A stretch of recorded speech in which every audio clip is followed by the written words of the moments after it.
the Guinness World Record said I had to do it their way.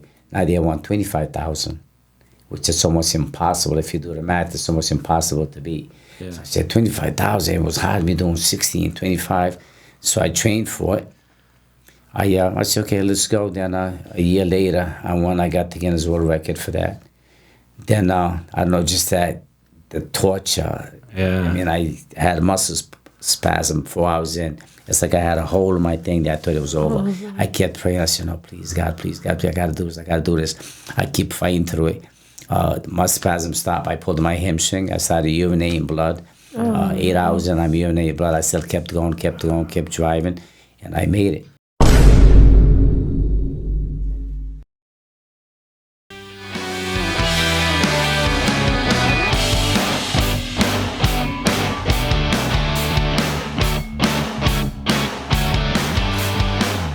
Welcome to the What's Your Story 401 podcast. I'm joined here along with my co-host, Jumi. Say hi, Jumi. Hello. We thank you once again for joining us. We thank you for your support.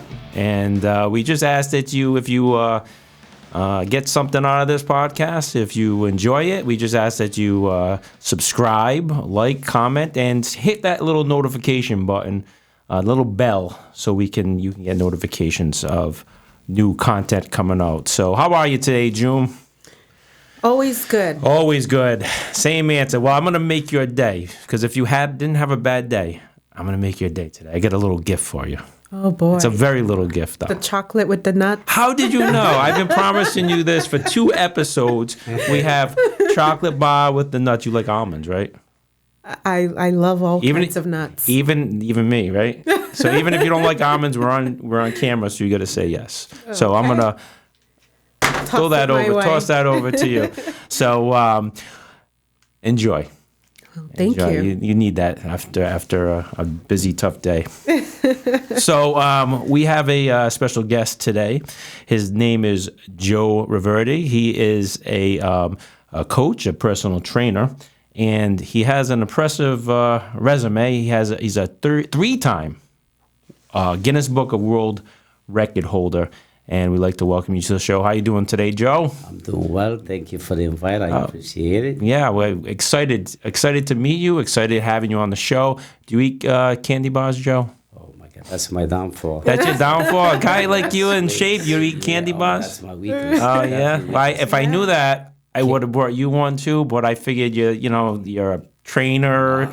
No, you're breaking records. You might not be digging on the candy bars. You'll be surprised. I'm probably the worst eater in this room right now. It's all about the balance, right? It is about the balance. Balance in life. Yes, it is about the balance. So as we said, we called this "What's Your Story 401," everyone, and we didn't change the name, but we added the 401. And if you don't know, if you're not from the little state of Rhode Island, our state is so small, we only have one area code, which is 401. So we're representing our little wonderful state. Also, there are other What's Your Story podcasts around, so we're giving you an opportunity to find it easier. So if you search 401, What's Your Story 401, you will find us more easily. So, but it's same podcast and same great guests. So, Joe. I want to talk about your life. Okay. You've had an interesting life. Also, it's going to come into, what you've accomplished. Mm-hmm. And by the end of the interview, I want to have, maybe you give our listeners some tips, some advice on maybe achieving goals, not giving up, which is kind of like your forte, right? So where are you from originally? I'm from a small island of Cape Verde Island. Okay. Yes, I came here in 1981. All right. I met this beautiful woman. That's my wife till this day. And what's her name? Her name is Kim. Kim. Hi, Kim. Hello, babe. I think that's one of my biggest accomplishments. All right. Wow. That's something right there. And how long have you been married? We've been married for 24 years, together for 42 years. Wow. Wow, good for you. I was 12, she was 10. Oh, yeah. Why? Nice. Wow. Been together ever since. You were not wasting time, huh? No. No. You're like, that's mine. So you're a one-woman kind of guy, huh? Yes. That's definitely, good. Definitely. Nice. So what time? So you came over at a young age. So you were around 12, 10? What is it? I was 10. 10, when I okay. came, yeah. And I met her like a little bit over a year after that. And I've been here ever since. My mom, actually, my grandmother was here first. We stayed in Cape Verde for like 7 years before they got all the paperwork legal. Then we came here. We stayed here. And my wife, and like I said, moving forward, here we are today. We got 4 children, Nice. 5 grandbabies. Been together ever since. We never really left each other's side ever since. That is awesome. Yeah. Very good. That's love right there. What a fulfilling life. Definitely. You're very blessed. And, Yes, I and am. so is Kim and your children. Definitely. Right. Absolutely. So I've read a few of your bios that you've been on the news and whatnot. You talked about you had a little bit of a tough childhood. I did.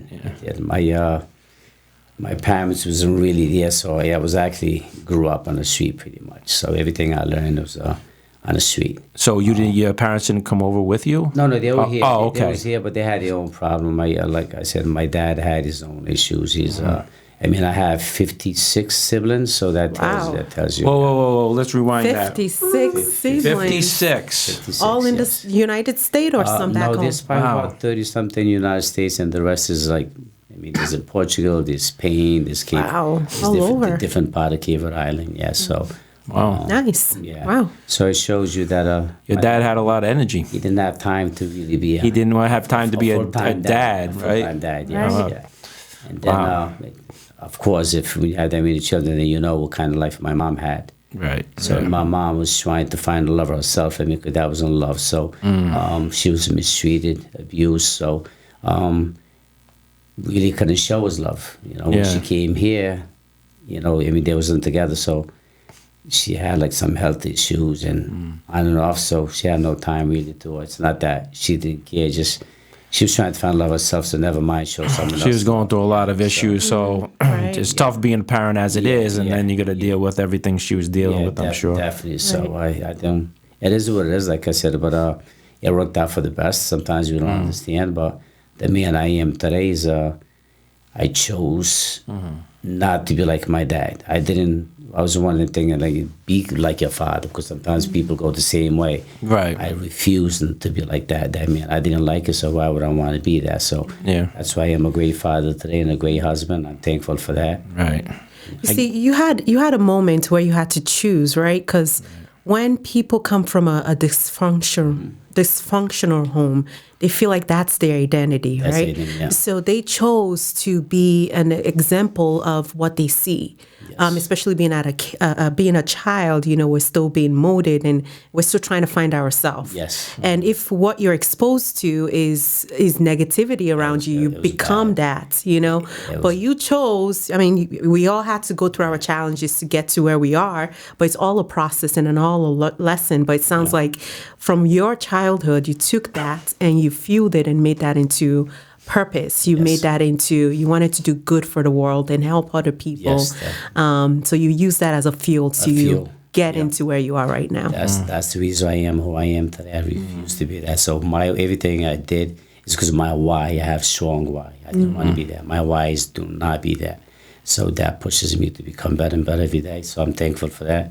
Right. So once you get to a point where you're like, okay, I have gotten to this point that I know I'm not going to be that.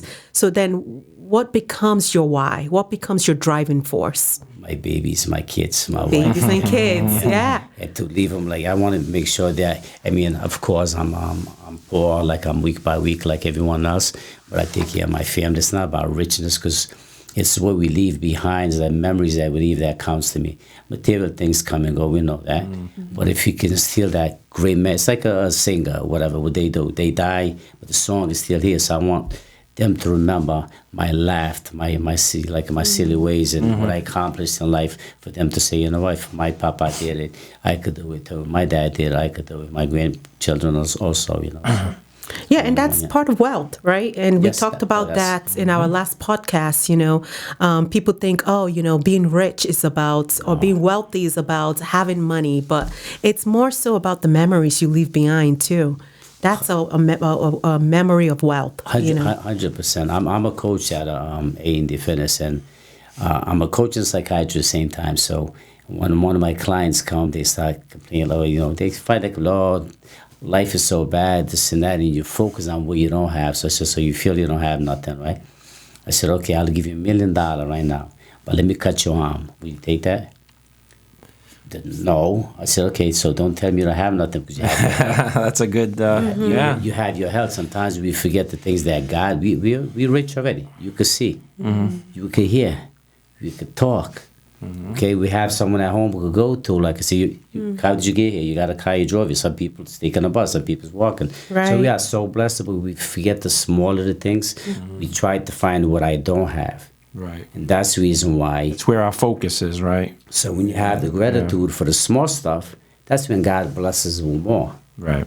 If you have a children that, okay, one of them appreciates you, take care of the clothes, take care of the house, take care of the car, and then the other one's constantly spend the money, don't take care of nothing. One of them, both of you come up to me and say, let me use $100, Dad. Who do you think I'm going to give the money first, though? So same way that God blesses us. The one that shows appreciation, right? We ask and we'll receive. Right. But the people who are going to squander it, like if we squander His blessings. Yeah, exactly. He's going to destroy it. And He's doing it for our good, just to save us from destroying. Absolutely. So that's how I feel. He knows better. Yeah, exactly. Now, if I read correctly, was there a point where you got in some trouble? Yes, I did. You speak about that, and then you had a quote that was very interesting about that. It was 1995, 96. I don't even know how I got into it, but it shows how quick. It's like a quicksand. I had my auto detailing business, doing well. I was always hard work from the time I was 16 years old. I worked hard. I used to work 64 hours at 16, which was illegal because you're only supposed to work 20 hours and still go to school. Yeah. But I was such a good worker that the bosses didn't care.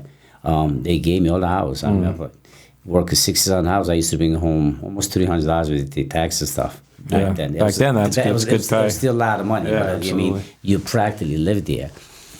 So on one day, a friend of mine, I'm not going to mention her name, we used to go to the club called Shooters back in the day. I remember. So, Juma, you don't remember. You're too young. Oh, you weren't even here. So I don't go clubbing. yeah. So this is back in the That's day. why you get stayed out of trouble. So we used to go to the club back in the day, and every Thursday, he had a client or whatever that came from Japatchit to buy stuff off him. So he said, "Here, hold it." But I didn't even know what it was in the back. He said, "Here, hold this. When he comes, give it to him because I don't want to wait because I got to go. I'm going to be late." Yeah. He comes at the time that I'm leaving, and I'll give you $50. All right. So guy came, took it. I gave him the stuff. Got the $200. Gave him his $150. Get my $50. That was like the fastest $50 you make. Every guy like I'm working like literally 16, 17 hours a day, like to make a quick $100 a day, and I'm making that like in like 2 minutes. 2 minutes. Yeah. Wow. So it kept going on like weeks after going on. Then one day he says, "Listen, why don't you do this instead of make the 50? He's a pain in my butt. Anyways, I really don't want to wait for him. I'll teach you how to do it, and you keep the whole money. Just buy this off me for 100, and you can make 200." Double the money without nothing. So I said, "Well, all right." So he told me, boom, that money. Like, here you are working hard. You got family trying to make ends meet. Before you know, here I am. I'm caught up. Now I'm dealing. And thank God it only lasted a year. But I was not my character the way I was. I was never drug dealer. I didn't have that, that rough. And you have to be, this time you have to be rough. You have to be unforgiving. You can't be a nice guy like you, can't be a nice guy. I mean, I lost more money than I made money sometimes. I'm not one to go like that. So anyways, what happened, and I got set up. A kid that I was selling to got caught. He told on me. And I went to prison. That's it. And I did 2 years because it was right in the election. And it was right next to, it wasn't too far from a school. So they gave me 2 years with 8 years suspended. And that was the best 2 years of my life. Yeah. Because even though I had my business, I was fortunate because I had my business going. So the guy that I had one guy that was almost like a brother to me, so he kept it running for me. I didn't want no money. I just wanted him to keep the business open for when I get out. So he gave my wife like a weekly pay here and there to help out, just make ends meet with the kids. Okay. And like I said, I that's where I could say I found. I was always like fear of God. I always have respect for God. I was never the type to say, even Jehovah was in that kind of door. I'm always like listening. I never tell them, "Oh, get away! I don't want to hear that." That was a me thank God, because I always had that fear of God. And I went to prison. Now I'm crying. I'm crying. This everybody on the wreck. I'm crying. I'm telling God, why? It says I'm not a bad person. I'm good. This one owe me money. I didn't think you got this guy. They just went and broke this one's house and cracked his head open, all that. And I'm not like that. I'm in prison. He's out there. Then all of a sudden, it's like a videotape played off me. Like, oh yeah, I gave enough chance you just to listen to me. And then all this, I remember the time I got pulled over. Here I am. I have stuff on me, and I'm saying, "Oh, please, God, I hope I don't get caught. Please, let me go. I'm never gonna do it again." I didn't get caught. Take off. Here I am going my business again. Another time happened, same story. Happened. Then all that vision just came up to me. Then I got on my knees, started crying. Yeah. Say, you know what, forgive me for just being mad like that. And then I understood. It's hard to explain. It's like an epiphany. It's an awakening. Because when you talk to people, they think you're crazy. When you start talking to no people, doubt about it. It's hard talking to people about Christian. Till you're not, you don't know. So like I said, it was like clear as night. Yeah. I said, God, forgive me. Boom. All of a sudden, now here I am. I'm reading the Bible. I'm understanding more. And I got to find out my higher power. Like, cause we all have our higher power. I don't fight with Muslim. I don't fight with Jehovah. I don't fight with Catholic. I have my higher power. You have yours. I respect as long your higher powers. And if you know there's all higher power, they're seeking love. Yeah. Love. So if you talk love and peace, we talk about the same person. If you're talking about hate, killing stuff, then we talk about different God. Yeah, that's not the God that we know. Yeah, that's not the God. So, and that was it. Now there's me. Here I am. Never went back. It's been since 1990. I got out in 96. 96, 97. Here I am. Never been there. Yeah. So if you think, I mean, God has his ways to get at us. Don't worry. But it's just that time you spent in prison just kind of. It was the best. I was free. I was locked up. But I was free. It made me realize all the blessings that I had that I didn't appreciate. Like me going to the bathroom of my house, me just opening my fridge. Little things. The little things that you don't see. Now you have, like, pretty much they're babysitting. You have God's babysitting, telling you when to eat, when to go play and stuff. And you could put up with that. And you could go work for $2 a day, but you can't go work at McDonald's for like $100 a week, $150 a week. Yeah, gave you that perspective, that new perspective. Exactly. Right. So it made me better. Definitely the best thing that happened to me. Now people could hide. So I've never been to prison. Listen, I've been there, and it was the best thing that happened to me. They say a lot of times bad things happen for the greater good. And you got to go through the fire. You got to go through the fire. And oftentimes too, we get stripped off our ego, our pride. That's and it's like that's when you're vulnerable, and God catches you when you're broken, right? And then puts you together. And it took some people. It takes them multiple lessons for them to have that awakening. And then once they go back to God and say, God, where did I fall short? That's when God starts to replay things over to them. Oh yeah, I shouldn't have done that. Oh yeah. And then you kind of have that awakening, and he sets you straight. But we always have freedom of choice. That moment was a moment of peace for me. When I started blaming him, he revealed himself to me. And when I realized, I didn't hear no voice yelling, because people think when God talks, you got to hear this voice talking. I'm God. That's what we want to hear, Right. That's what we don't want to hear. It's not about hope and faith and stuff. You just want to hear that loud voice. Don't do it. It doesn't happen that way. No, it's more of like a quiet whisper. Such a simple thing. It's the thought that comes to us that we don't process right. That's the reason why we're short of becoming a millionaire or whatever, because it's always... Ideas is there, but sometimes we doubt ourselves. No, I can never be that because I'm so poor, I'm ugly, or I'm black, or I'm white, or whatever. That guy's going to get it. And we don't try. That's the only reason we don't succeed. So the only difference somebody that makes it and don't make it is just the choice that they made. Right. They made the choice to work hard. They made the choice to go that way. You made the choice to stay home and be lazy and not do nothing. And that's the only thing. It's just choices that makes it different. It's not us. Absolutely. Again, like there's people that's gender, there's judges, there's things. But guess what? You go to courtroom is filthy. people's gonna notice it. But when they go nice and clean, guess what? The janitor doesn't get that recognition because the janitor. But guess what? That call room, the hospital room, all that room, it's that poor guy behind the scene, the janitor. That has to be all placed somewhere. It's like a picture. Yeah. That God puts together. You're going to become a janitor, you're going to be the best of it. But that doesn't mean that you can become multimillionaire, become a janitor. No. You can open a business, clean business, here you are. Landscape, the same thing. Yeah. The yard's beautiful, like landscape, don't get things. But who makes your house look like landscape? The smaller people. Right. I like to be the small people. Right. Yeah, the small people make big dreams. And always move in silence, right? Yes, absolutely. Silence, yes, perfect. Silent assassin, Joe Rivers. So how did you get? So you went to prison. You got out. You still had your detailing business. How did you get into? How long do you have that? And how did you get into personal training? I did that. I actually did. Well, I was the only. Back then, I was the only detailer. It was me and another guy, Lifco Auto Grooming. That was pretty big.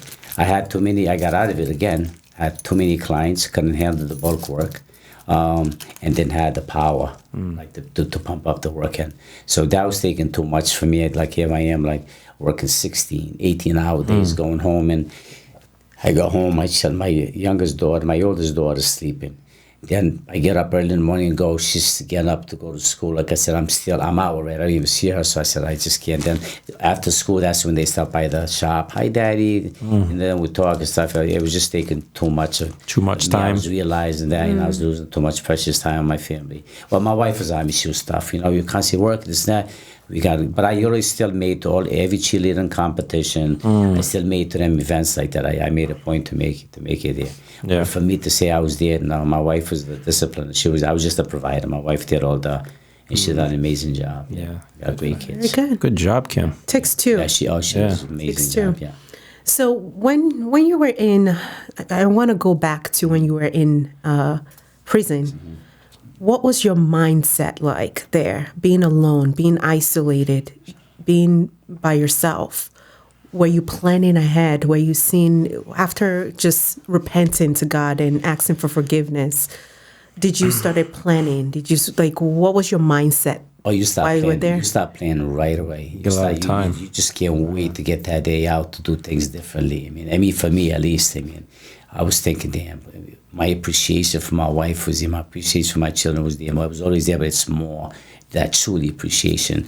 The smaller stuff that you don't realize, the food, just your freedom to get up and go when you want to go. It was there, like just being free. That we don't just going for a walk. Sometimes we think it's nothing. We complain.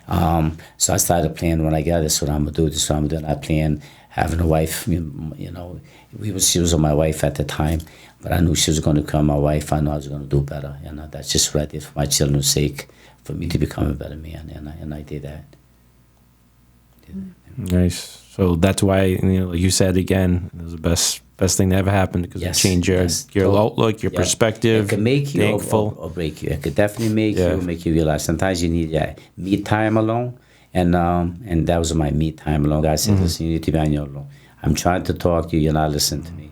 I need to put you somewhere where you can really. He had you in isolation, just you and him. And I thank him for that. And you rebel, you're mad, you ask a discretion, but when you come to understand, it was the best thing that happened to me. Yeah, absolutely. Yeah. So then when did you find the career path to be a coach and to be, how did that door open? Because I was already, before I even went there, I was already into like lifting weights and stuff. I always stayed busy lifting weights. I had a good friend of mine, Frank Fernandez, and Zeddy, God rest his soul, he passed away in a motorcycle accident.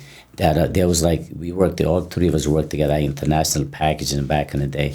These guys, they were a big help in my life because I had no father figure. So they was older than I am. So they picked me up to the gym. We worked together. So I had no car. They picked me up to the gym. So it kind of grew on me. I actually was telling my wife last time because we all grew apart somewhere. Still, I know that Frank is still around. I actually want to find him to give him one of my, because he only lost me a certificate. I have two more that I think I'm going to find him and give him that, because if it wasn't for that, I wouldn't even be lifting weights. I wouldn't even get him to, so he kind of was a big part of who I am today, with this, when it comes to fitness and stuff, yes. Paved that way for you. Yeah. So you're training, I know you said you did the fighting, you coach people for MMA? mixed martial arts? No, or? so I do strength conditioning. Strength conditioning for it. For any boxers. Whatever it is, yeah. Mm-hmm. So you've been doing that for a while, and as we spoke, you have a few Guinness Book of World Records. Yes, so what made you want to do that? How did this come into your mind? What happened? My son. Oh, yeah. My son, my best friend, Aaron. Okay. His name is Aaron. One day I'm at work, I'm at D&H Collision, because after I sold my business, it was taking too much out of me, so I had all the detailing business, I sold it. So one of my clients asked me, he used to give me all his work, so I went up to him to tell him, listen, I'm no longer going to be doing detailing anymore. I'm selling the business. You're more than welcome to stay with him, but I really don't know the guy that much, so I can't promise you quality that I'm giving you. So he asked, he said, what are you going to do for jobs? I just need a 9 to 5, man. I just need more time with my family, because I'm working all these hours. It's like same thing. It's like the more you work, the more the money. It's like the money goes anyways. So right. What am I doing? So I finally came to that reality, I'm going to get a 9 to 5 and just spend more time with my family. So he offered me a job there, so I got a job there as a lead guy, making good money. I was there for 12 years. But I was still going to the gym every morning, going there. So my son called me, Dad, did you hear this guy, Dave Goggins? I says, no. He's into things. That's why I never heard. He said, he reminds me of you, Dad, the way he talks. He does. Then he says, and then there's this guy that just did, Andre Torme. He just did the squat. 15,900 some squats in 24 hours. I know you love doing legs. How much legs do you think you could do? How many you could do? Yeah. I said, I don't know, but so he says, let's try. So I said, okay, let's do 8 hours. Let's do 8 hours to see where we're at. So we went to the gym just for fun. 2 weeks later, went to the gym. We did 8 hours. I did 8,000 8 hours. He's jumping around. I said, Dad. Hold on, look. Now he's a math guy. Now he's doing the numbers. He said, Dad, hold on. He did 15,993. It says, if you could do this in 16 hours, we could almost beat this guy's record. Even if you slow down, we could beat the record. You want to go? So I said, all right, we'll go. But we didn't even find out the rules. We see it was a world record out of New York. There's Guinness World Record. There's like world record holder from out of New York. Yeah. So we did it. And I ended up being the guy about 16,000 something. So, but we only had one camera. We only had one camera on the Guinness record. So we did that. So I beat that. So then I tried to reach a Guinness World Record. They didn't have no 24 hours. So they said, okay, submit the videos, but their rules and regulations were way harder than anything else. You have to have 2 cameras. The judges, you didn't have to have, what they have to have a camera. You got to make sure, like, you go down a certain level. Way, if these got to pass, and then after at the end, it's so tight you can even. They still want to see a hinge. Yeah. Even at certain hours, you still have to hinge. Yeah. Even if it's not full, you won't get it. So we did that, and I moved on. The Guinness record said I had to do it their way. Now they want 25,000, which is almost impossible. If you do the math, it's almost impossible to beat. Yeah. So I said 25,000. It was hard me doing 16, 25. So I trained for it. I said, okay, let's go. Then a year later, I got the Guinness World Record for that. Then, I don't know, just that, the torture. I had a muscle spasm 4 hours in. It's like I had a hole in my thing that I thought it was over. I kept praying. I said, no, please, God, I got to do this.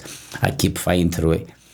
My spasm stopped. I pulled my hamstring. I started urinating blood. 8 hours in, I'm urinating blood. I still kept going, kept driving, and I made it. But it was so worth it. One day you announce your Guinness World Record of that, and then you have all your family thing. Yeah. Here I am. I'm in a book. It's a huge thing because I want to change. I was not proud of my my last name, Reverdes. And my goal was like to change our name because my dad was known like a womanizer, like a. There's people that loved him, but most of them a womanizer, a liar, this and that. And I wanted to change that. I actually at one point you wanted to change my name to my wife's name. Wow. So I said I got to change this around. And then me getting caught up and stuff too before I said I got to change my name around. It's like you're breaking that generational curse. So that was me. That was me. So I did that. So okay, I'm gonna do another one. So let me ask you this before just to get back. You were in so much pain. You said you're urinating blood, and there's. Could you like just tell us what's going through your mind? I I'm at the gym and I'm doing curls and I'm like, oh, this hurts and I want to put the weight down. Like, what is your mindset and like, how do you overcome this? Because I don't think most people can even comprehend what I had a picture of my wife, all my kids right in the floor as I'm squatting. I had a board picture. I always have that on it to show my why I'm fighting. Oh, so it's a why. Yeah. So why am I gonna do this? There's no way I'm quitting. My children, I got my kids looking at him, my wife looking at him. You can see the pain in their eyes more than me. Like, oh, they know I'm in pain. They feel it. They want me. And I say, I can't. I keep going. I got to keep going. So there's always like a memory of the picture, the smiles and stuff that just gets you through that black tunnel.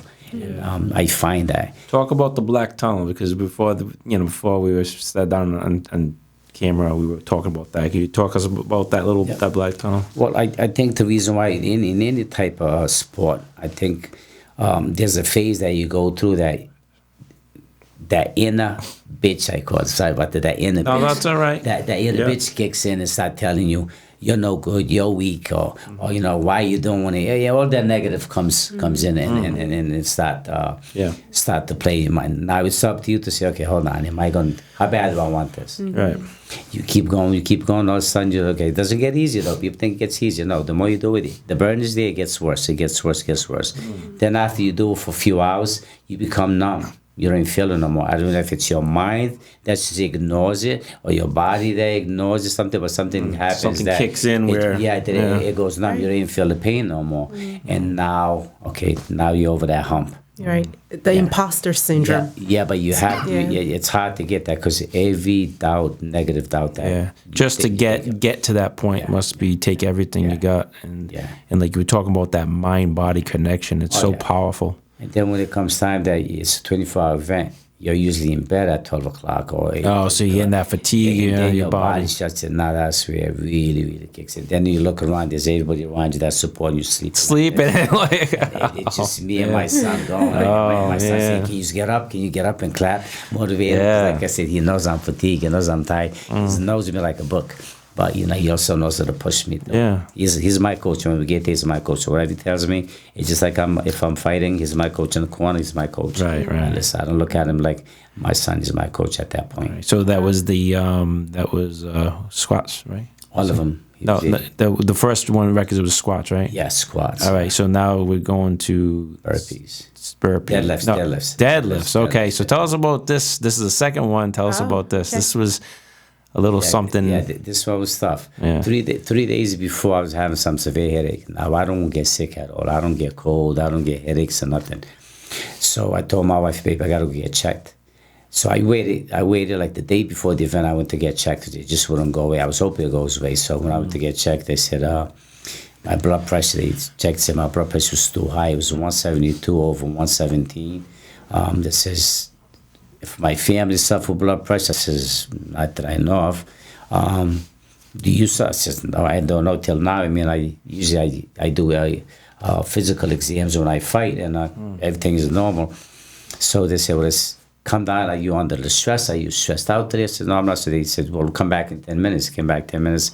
Same thing. I said, something's wrong. I said, what do you mean? So he said, you cannot do it because they knew that we was talking about I'm going to do the event. He said, you can't do that. It's too dangerous. You could get a stroke. You could go handicapped. You could die. He says, you do not want to do that, especially deadlift. It's so brutal. Yeah.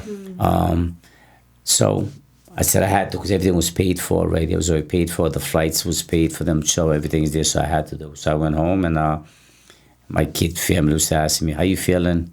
And actually one of the nurse knew my daughter told the situation. They trying like, you got to keep it quiet. So she said, how you feeling? Dad? I said, feeling good. She said, no, you're not. So-and-so called me, told me things like that. I think you should postpone. I said, no, I'm good. We got it. So I went there, barely slept the next day.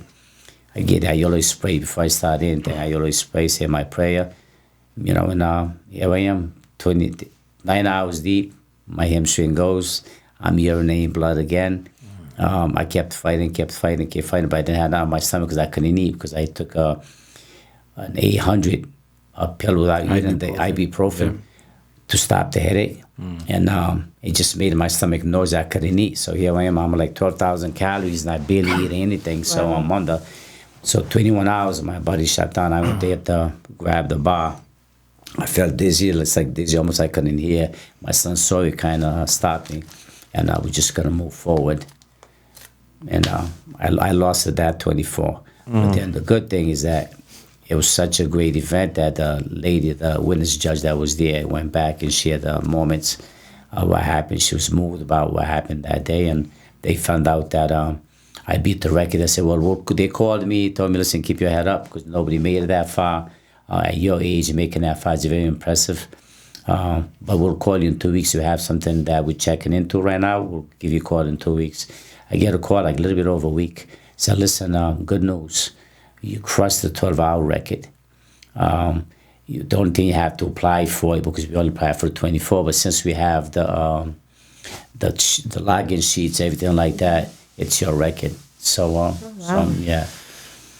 Yeah, so there's power in prayers. See, just when you thought you, that's where I was though. Like I was kind of, and I don't know if you see in the video, when they asked me, I says, I knew that. I mean, it was hard for me to understand because I worked so hard. I wanted that. I said, but he has a better plan. I don't know what it is, but he'll reveal himself to me and why it happened. Yeah. Guess what? He saved my life because I shouldn't have done it. That was selfish of me, knowing that you could have been taken away from your family. I have all that, but I didn't think at the time. I have family. I have all that. You still go forward and do that.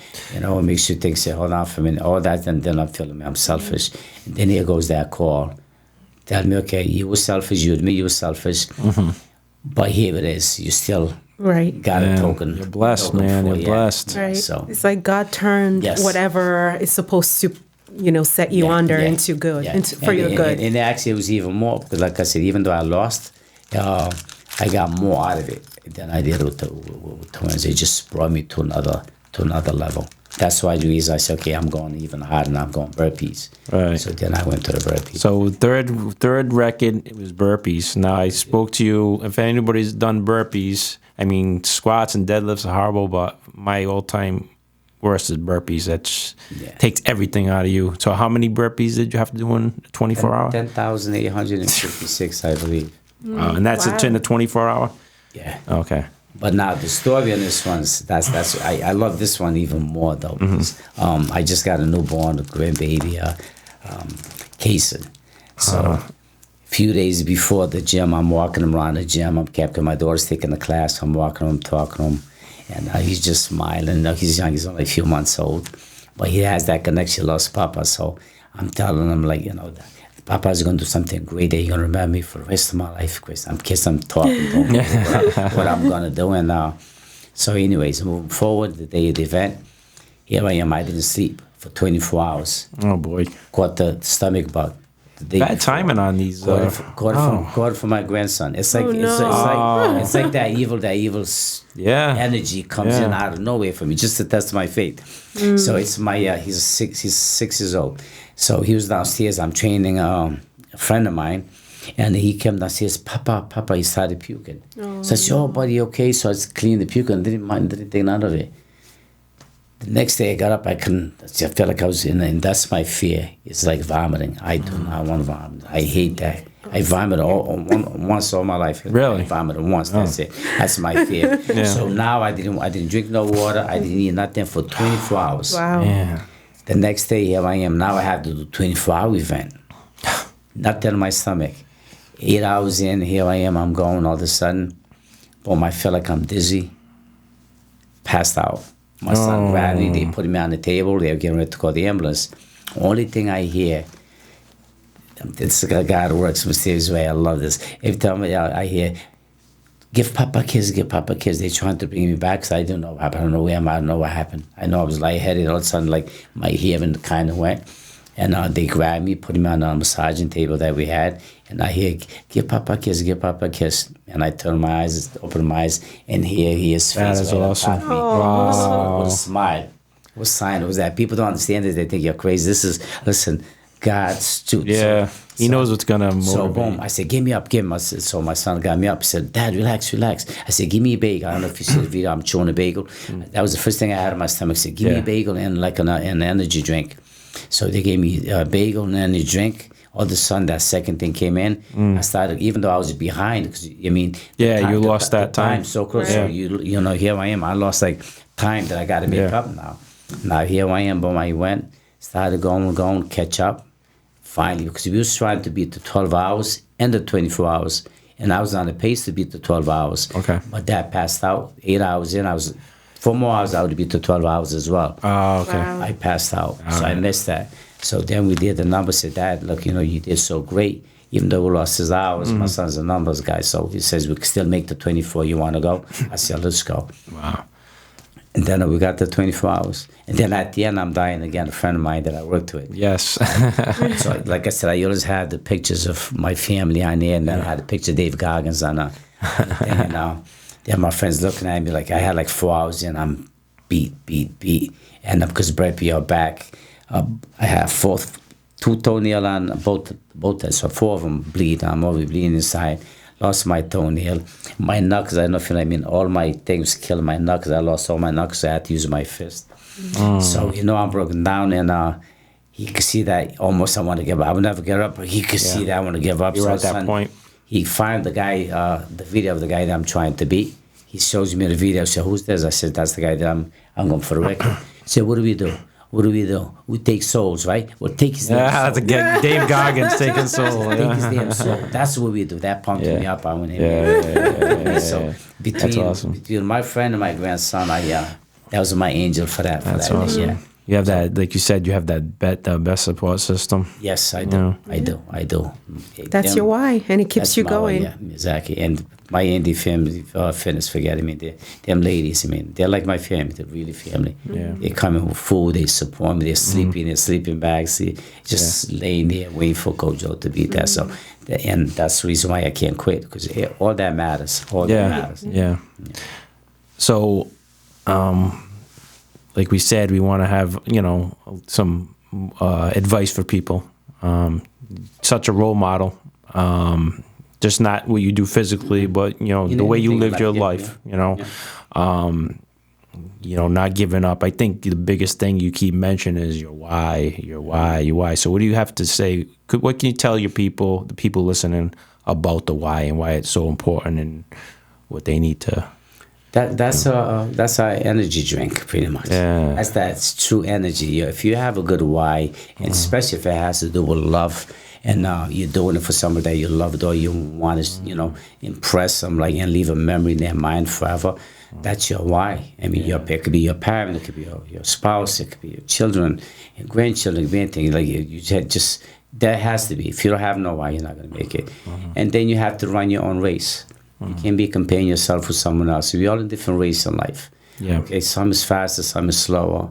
Or like I always tell people, I compare cars to human life. So you have a Ferrari, you have a Toyota. Ferrari is going to get there. Toyota is going to get there. It'll just take a little time, so be patient. Yeah. Everybody wants to run someone else's race. That's why we don't succeed. You want to be you. You want to be this one, especially with the Instagram. Like everybody wants to be someone else. If you be you and believe that God created you for a reason. Well, God, we all have our understanding of God. Purpose, yeah. Yours might not be mine, but just know that you're created for a reason. Why? Ask this question: why am I created? Am I created just think? Like if you read the Bible, it wants us to have everything. Just don't lose value, and just start worshiping stuff that we shouldn't. Right. And don't think anybody else is better than you. The only thing that's better than you is like the choice that we make. This one decides to become a doctor, like I said. So decides to become this. That doesn't matter. It's better. It's the choices that we make. So just choose whatever makes you happy, and don't look at money like money all the time. Because I have no money, I'm the happiest person ever. I think that money's just the ends to a means. No, that's icing on the cake. Yeah. We already have the cake already. God already gives the cake. Now you want ice on the cake? Yes. God says you could get it. I already gave you everything you need. Right. It's sweet enough. But if you want icing on the cake, go work for it. Put in the time. And it takes time. Like you see people that does well, you ask their grind, they'll tell you, oh man, he's successful. All the time you think, oh, he's lucky. No, hold on. If you find out lucky, probably he started here and now he's up here for a reason. But consistency, keep working. Now it seems like going back to the why has to be bigger than yourself. Bigger than yourself. Has to be bigger than yourself. Yeah. My why is I did not want to become my father. I refused to become my father. So I wanted to do better. So that's why I have a tight family. I see my kids every day. We say, I love you every day. There's not time we hang up. But I love you. It's just a habit. Love you. Okay, Dad, I love you. My son, my daughter, I see them every day. We're all into fitness. So every day we see the grandbabies almost every day. So it's a good thing. So those priceless moments, Priceless, you know, it comes with a cost, right? It comes at a cost. Exactly. And it took suffering. It took you pushing yourself. It took you enduring. You being the imposter, Yeah. you know, you had to go through the process, and then Some failure. failure, and you know, you came out, and you still remembered your why. Our mistakes are navigation in life.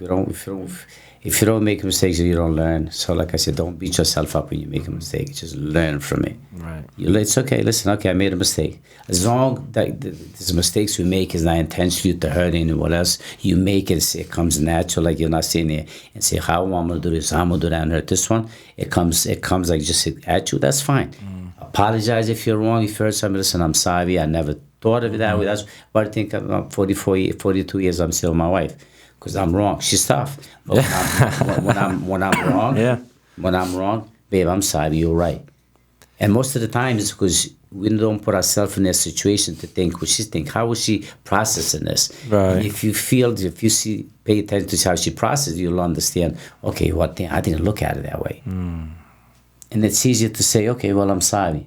I'm not going to do it again. Or what can we do to make it right? But we don't take the time to see how you're looking at it. I'm looking at it my way. My way is the right way. No, it's not the right way. There's always different ways. See, people. How is she processing it? Not only is Joe Reverdes giving us, you know, physical fitness advice and marital advice. I didn't expect that, but he's giving you marital advice. That's a bonus right there. I'm all over. We'll take. You can never have me on this. I'm all over the place. Well, no, we'll take whatever we can get because it's all life. Like we were talking about, what is wealth? Wealth is just not money. Wealth is a fruitful life in all areas. It just can't be just peace your and work. Love. That's wealth. If you have peace, you have love. Listen, and you have a companion that God bless you with. Listen, enjoy life to the fullest. It's short. We're on the journey. The visa is going to expire. We have to go back home. That's no doubt. We're on vacation right now. We all got to go home. So, you know, how you want to go home? You want to go home and leave good memories. You know, so your life lives for. That's the only way we can live forever is through our memories. You don't die as long that I do goodbye. You remember me. Guess what? You tell your friend about my grandbabies. You know, it just goes on and on, and that's how we live forever. Well, I see how you motivate people, Joe, and how you're, you know, coaching people, and you're very motivating. Simple. It is simple, and it's very. You do it in a very selfless way. Yes. It's very selfless because you see that it's beyond just you anymore. It's not about you anymore. It's God speaking. Exactly. When I open my mouth and my prayer, I say, God, everything that comes out of my mouth, let it be yours. Let it be your word. It's just I don't want to hurt nobody. I don't want to make nobody's day harder today. I want to put a smile on their face if I help somebody, using me to help somebody. And that's my prayer every day. As soon as I get in my car, it's cold. I sit in my car for like 15 minutes. I say my prayer. I say, I'm going to have me a good day. I claim my day. I'm going to have me a good day. Claim it, yep. God, thank you for my family, for my grandbabies. And I pray for all those. And that's it. Every day, I say, God, for all those that suffer from an illness out there, I need you to be their doctor. Suffering from finance, I need you to provide whatever they need, Father God. Somebody that's going through divorce, heal them, mend them. I don't pray just for me. I pray for He knows my need. But like it's our duty to put that positive energy out there. When I get up my positive energy, my claim idea. I'm not going to sit there and be miserable. When I'm alive, I say, hold on. I just got in the car. I can move. I got my breakfast. I'm going to a gym where I'm surrounded with good people. What am I complaining about? See, right now, like your cup is overflowing. Overflowing. So you're not just keeping it yourself. You build it up, and it overflows to other people. And that's special. We have to do that. Some people don't believe in Papa, but praise the energy. It's not a house church that you go there. Pray. This could be a prayer right here. Absolutely. It's all about energy. You put energy, positive, and that's what happens. You negative, you get negative. So what you put out there, you get. Absolutely. Believe in good stuff. That's all. So it's kind of like, you know, what is a fruitful life when you can't really do anything?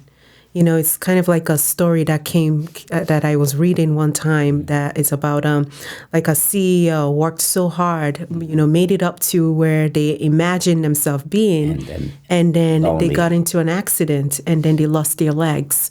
So now they have all this wealth around them, but they're in suffering, depression, because they spend all their lifetime working, and they didn't spend time building relationship.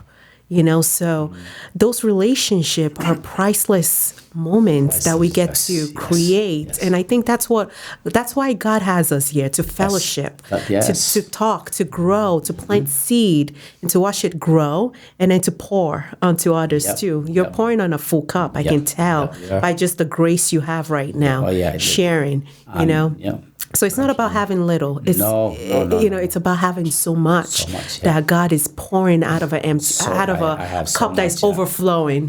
So keep pouring. I have so much, like I said, and I don't care about what people think. And you look at my car I drive 2010 Honda. It's got 300,000 miles. Those Hondas. I get up and say, God, thank you. Give me another day. Give me another day. That's awesome. And when the time comes, guess what? He'll give me whatever I need. Absolutely. But I don't have to hold my image for nobody judging me. I know who I am, so I don't care what you think of me. And I know what God thinks of me. I think He's happy with me right now, where I'm going, where I come from, and He's using me to tell people. And I got to tell people, I'm not ashamed to tell people where I was, where I'm at, because it's anybody could do it. You don't have to become an alcoholic. You don't have to do that. And if you are, you can stop. Drug addicts, there's so many stories out there. So how do you cop? You'll never, because they reach into their higher power. No, listen, I am worthy. I mean, God, if He made you, when He made you, boom, so you're perfect. Yeah. You move on to the next one. You just say, no, you're perfect. We need to see ourselves like He sees us. Yes, exactly. Yeah. But we want to sit there and judge ourselves and judge others. Don't judge others, like I said, because you know what? Life could turn around quick. Oh, yeah. Quick. No the blink of an eye, it could turn around on you. Right. So just be gentle on judging people. Absolutely. Right. So, I mean, it's great stuff. So what's next? What's the future hold for Joe Reverde? Definitely going for my 24 hours deadlifts again. Definitely. Okay, so you're going to get that. You're going to get that. And that's going to be like a 4. Yes. Or before. Okay. That'll definitely, that one. And then I'm looking to fight in June. It's for CS. Guys on CS. I'm looking so you're going to do a little MMA in June? No, I'm going to do boxing. It's going to be boxing? I did MMA already. Okay. I never boxed. So I'm going to be boxing. Oh, that's cool. I spoke to Jimmy Birchfield about it. So I'm training him now hard. Great. So you'll find me the right opponent. I want somebody young. I want like a challenge. Like I said, so you're 55. How about a 25-year-old? No, I told them 30 years. When I fought, everyone that I fought it was like they're old enough. I mean, I'm old enough to be like that. Everyone that I fought, and I was always an underdog. So even though I didn't have enough experience, I got on there. I did pretty good for somebody that never sparred and never wore my piece. The first time I got in there, I fought.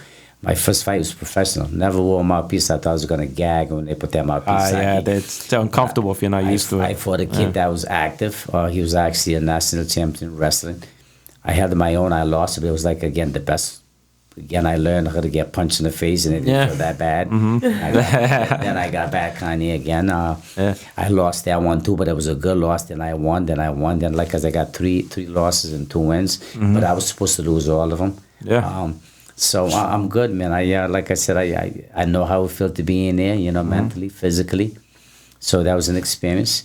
I never did boxing, so I'm gonna do my first fight is gonna be professional again. Professional boxing is totally different than MMA. Yeah, absolutely different. I'm training hard. I got good coaches. I got Coach Victor, and I got Rob from Big Six. Okay, He's training me at the boxing gym. So nice. I feel good. And you're gonna be on the card with your son. Yes, me and my that's son. Special. That's my goal. It's about the memories. Like I want to create that memory. Like dad and son, he loves this, so I love it. So to me, it's not about hate. Whenever I get in there, like I'm praying for my opponent, I'm praying for them. I say, God, we're going over there. It's like you play basketball. Competition. Go there, let's put a good show, but have him go home to his family safe and me go home safe. Amen. And that's it. And I'm best friends with everybody I fought. We're good friends. Good friends. After that, we're having like, they have their drink. I have my soda because I don't drink. Yeah. But like I said, we're having a good time. We're good friends. Like there's no, I don't fight out of hate. I fight, Yeah. like I said, just a sport to me. Sport, So yeah. there's not. So that's what makes it nice and easy. I don't have to sit there, start visualizing all evil stuff. Nice. And then you're doing. Oh, go ahead. No, I said nice. You just challenge yourself and just That's keep it. That's going. it. Just challenge. Just keep going. Exactly. Keep pushing. Yeah. And now you said you're going to do another.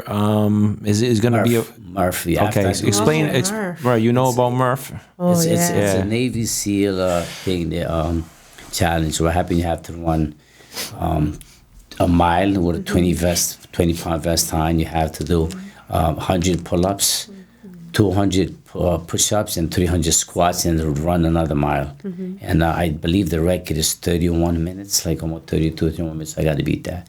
So I'll be training that right after I get this one at a time. After I get this, then I'll prepare because the training's totally Right. different. So you could be 5-time. You will be 5-time. I will be. I caught myself. I said will you be. could. Well, You will actually, be. right now, if I wanted, I could have had 2 more. I beat me and my son after training for 3 hours deadlift. My son said, "Hey, Dad, how many push-ups you could do in a minute?" I said, "I don't know." So here we did the research on against the records. So show me that. So now I'm on my knee. I'm doing. Don't say, "Dad, go." And I end up being the record by 2. Oh wow! Wow. So technically, you did. You could. And then the burpee, so there's a 30 seconds, there's a minute. So I beat both. The only one of them I beat both. So I can do Wow. that, but it's not challenge enough. 1 minute's done. I want stuff that's gonna really challenge you physically, mentally, because nobody goes there. Now you failed to mention that if I'm correct, the day you did the burpee, right after you broke the world record for burpees, you ran like a 4K. Is it? It was a 5K. A 5K? A 5K. That was after the burpees or before? Yeah, we actually after the burpees. Actually, yeah. We was all set up to go down. We got there a little too late. Beast mode. Dave Goggins got nothing on you. Yeah, I actually wanted to meet this guy. Like You I said, should. I wanted would to think give him- you'd be able I wanted to, right? give him the certificate because like he's been such a huge part. Because me reading his thing, I said, "Wow, I'm like this guy. You are, I'm like this guy. Me and him's got so much in common. The only thing my upbringing is roughly. He's got I read his books. but Yeah. that mine's way worse than his. His is beautiful compared to mine. Oh yeah. If I put mine, mine. I don't get into Right. details. I was never physically molested like that, but when it comes mentally abused, I mean, throwing screwdrivers stuck in my calf, throwing cups at me when I was 10 years old. I mean, it's so much that it's too much to get into. So I got them beat on that. I How could about a definitely book? beat 'em. You ever think of writing a book? My son said that. I said that, but like as you can see, like I'm simple. I'm old school. I barely even know all that stuff on the iPhone. So, and like I said, I could write, I could read, but am I great at it? No, because I was a dad when I was 17 years old. So I quit school. I went back for my GED. So even my thing there, then I went back and get my certification for thing. So for me to say that I have that knowledge to write a book. I mean, you could tell my accent the way I speak. I'm not. Sure, you can give- my even if you English get is not help. that great. You Even if you- understand, but it's yeah. not that great. You can have But, a ghostwriter. You can have a ghostwriter, yeah. Oh yeah, definitely. I mean, oh man, story is powerful. I think that my story would definitely match with Yeah. And because see, you hear Dave Goggins or his foot, his this, his that, but what about me? Like I said, I was your name blood. I pulled my hamstring and I made it, and I had Toenails falling yeah, off. exactly, two Yeah. front. So I have the same You have story. that, It's just yeah. like I said, yeah. Yeah. Right. But So it your just- testimony, Yeah, it's for yeah. more people to reach more people. You Yeah. know, if you're open to sharing it, and I think that's why God sometimes puts us through those But trials. you have for to us share because, like I said, then there's no hope, there's no faith. Like Right. I said, we have to put it. God's been great. That's why God says, there's somebody that's been good to you, getting you out of thing. They say, how did you do? You're not going to be proud to say, listen, I did this. And unfortunately, like I said, till you find who your higher powers are, it's hard for us to say because they'll almost think you're crazy when you say that. Like that little Yeah. thing with my grandson. Right. Listen, that was like God telling That's me, an experience. using him to say, Papa, let's go. You promised me this. You say you were going to do this. to me." Yeah. That smile gave me that energy that I needed. Right. People don't understand that till you're there. That's what I'm saying. You got to go through, when you reach that darkness, you don't quit. That's Yeah. where that beauty comes in. Right, That's yeah. where you find you, yeah. Right. And sometimes, it takes other people's story to save someone else, So like if Exactly. people, sometimes the things that I know today, it's for me reading so many people's stories and say, wow, they overcame this and I'm going through it now. Like if they can show me, if there was blueprints, if God showed us the blueprints, we'll probably say, okay, yeah, this is where I need to go. We wouldn't really guess it, but it uses other people's story to be able to show us those blueprints, and gives us clues, so that way we walk by faith. Exactly. So. But we ask, like, right before I came here, that's why I do my campaign. Say, God, let this be great. I don't know where it's gonna go. I never know. I don't plan nothing, but I need your word to come out of my mouth. I need somebody to see, to touch somebody, to save somebody, to give somebody hope. Absolutely. That's me. Everywhere I go, I have to say that. It just comes natural to me. It has to. Right. Yeah. That's what I want. Yeah, but you motivate me, like, personally, because we're close to the same age, and I feel like I told you before the podcast, I feel the best I've ever felt, but sometimes we can get in our own head, saying, I'm in my 50s now, and because people tell you, you gotta slow down. You're too old to get those. You're doing this. Hold on, slow down. I'm getting ready to meet my maker soon. I'm gonna slow down. I gotta speed up. Speed up here. Like, you could slow down. I'm speeding up. So that's my mentality. No way. I mean, this is short for me. I mean, 55. I mean, no way. I'm not slowing down. It's a mindset. It's a mindset. It's a mindset thing. If you believe in yourself and it's say positive stuff. Don't look at the negative and start saying positive. You're good. Look at you. You're good looking. You're strong. You're gonna do this. You're gonna be great. It's all like, I don't know if I could do. It's always that negative. We choose what we say. We'll say, just be careful what you say. Yeah. And I choose no negative. I hear my wife sometimes, like, she's such a great person thing, but she, look at me, my fat ass, my this. I say, babe, why you got to do? Because she's not fat thing, but she's a little bit like, on the heavy side, because like I said, she's a grandmother. So you can't be comparing yourself to a 20-year-old. That phase is gone. She's not a grandmother. You are, and you had like a rough life. Like I said, she got like some injuries here and this. She feels better now, but she works out. She's working out. She's doing well, but she's constantly beating herself up. But I said, babe, don't do that. She's beautiful to me. Right. I like says, and she's such a beautiful person. Like, she doesn't look like she dressed. She looks beautiful. It's not like she's obese. Can't do it. She's not. Right. She's a little overweight. She is like she's. That's why you said she picks herself apart. Don't compare yourself to others. Yes, be exactly. Be you. Be you. Yeah. Then I got to tell the babe, run your own race. Right now, you're trying to run a 20-year-old race. You can't. That phase for us is gone. Gone. Even with the parenting, she's kind of tough sometimes. I said, babe, let's go back to when we were like 20, 25. Let's see how we processing it different, correct? Oh, yeah. We process now because we've been through, we've seen it. They haven't seen that, so let them learn. The only thing you can tell them, hey, listen, this and that, be careful. I'm telling you, so you're going to learn on your own. You can tell them all you want. Like this, I got parents, they tell you, listen, they have to learn on your own. Just let them know that love is there. There's no judgment if you give. Dad's here, mom's here. Leave it alone. Absolutely. She's one of my tough. No, they know better. No, they don't know better. When you're 20s, you experience, you're doing things. You have to learn that way. So I always go back. How was my behaving at that age? And I say, you know what? They're doing way better than I did. Yes. I'm proud of you, son. I'm proud of you, sweetheart. And I leave it like that. That's it. No judgmental. It's a mindset shift, Some people take so much time working on their outward appearance, and they're like, I need to go to the gym, but deep down, they are hurting, and they are in pain. But then you look at them, and they look so great, They're dying because inside. they are dying inside. Yes. And if you don't healing doesn't always look pretty. No. Doesn't. And some people come from dysfunctional background and home, and they're still trying to heal. So they're filling that void with either substance abuse, drugs, alcohol, or they're just saying, okay, I'm going to go to the gym, I'm going to work out, I'm going to look my best so I can get that gratification from other people, but they're not really taking the time to let God work within themselves. But yet they're comparing themselves to other people and trying to be this image, that they're setting. Exactly. But, when they take the time to actually enjoy who they are, fine tune to their authentic self. Take the time and heal. It doesn't always look pretty, but it yields. It yields that fulfillment that you're looking for. They wouldn't need validation from other people. Well, that's what is validation, like I said. And I think we don't ask, we're not honest to ourselves enough.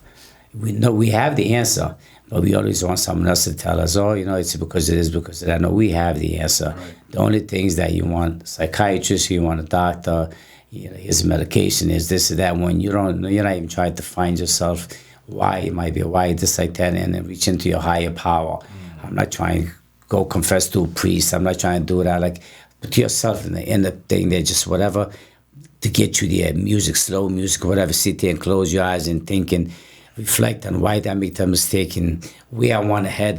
Say where do I want to see myself here from now. We want, hey Mike, I did this because we know that Mike is going to tell you it's all right, but he doesn't tell you what you want to hear. Sometimes you don't want to hear the truth. But we have the truth in us, but instead we want to go to psychiatrist. Okay, yes, you do need, this, don't get me wrong, it's not wrong to be a psychiatrist, but you need that. But like, find yourself first before you start reaching to pain medication, alcohol, slow down, find yourself first. I think people just don't take the time to just stop and be still. I have every reason, but in my life I had every reason to become an alcoholic, drug addict. Guess what? I never tried drug myself. There's not one person that could come say they see me smoke weed or smoke cigarette or drink alcohol. My daughters them say, "Come on, Dad, please try one." I have one wine cooler and I'm out. 5%. I'm out. They laugh at me all the time. Right. But guess what? I could have become an alcoholic. I could have done as I didn't. I reached into my higher power. Higher power. Yeah. And that's where. And I always done that. Even though when I was raised in a church in Cape Island. When I came here, I barely went to church. But when I worked for my boss at D&H, me and him used to go feed the homeless Crossroads for 3 years. I used to go there, make soup stuff. I used to go feed the homeless. That gave me joy. That's fulfilling, yeah. It gave me joy to see people on the other side and you hear their stories. Says, wow, that could easily be you, like people that had wealthy, and all of a sudden they're on the other side, you're giving them soup, and I seen friends that I knew that, I said, wow, sad, you know what I'm saying? It shows you that life could turn around quick. And it doesn't take much, It doesn't take much. No. So this was great, Joe. I thank you for coming on. Thank you. You motivated me. You gave me hope, and I know that people. If you're alive, there's hope. Yeah, Hope. absolutely. And I believe that there's going to be a lot of people watching that is going to feel the same way, listening to you. I hope so. Yeah. That was my prayer for this to go everywhere. Yeah. But you know what? It's being be patient. Yeah. Like I said, it'll grow. Like, you know what I'm saying? You could definitely, everyone wants more view, everybody wants to have a, God needs to touch one person at a time. Absolutely. If this right here could touch one person, we could save one person. We did our job. We did our job. Yeah. So. Absolutely. And for the people who are listening, take some time to reflect and think about what your why is. What keeps you moving? What keeps you keep waking up in the morning and say, okay, I have a purpose, I have an assignment, and it's time for me to go. Take your time, write it down, and reflect on what your why is. And if you don't have a why, start thinking about ways on how you can heal and how you can work on yourself and then recreate and reinvent yourself so you can fine-tune to where you're going. Mm-hmm. Great words of advice. Thank you, Jumi. So we thank you once again for joining us. Welcome. Thank you so much. I appreciate it. Absolutely. And we'll see you all once again on What's Your Story 401 podcast. Bye, everyone. Okay, thank you. Sorry if I...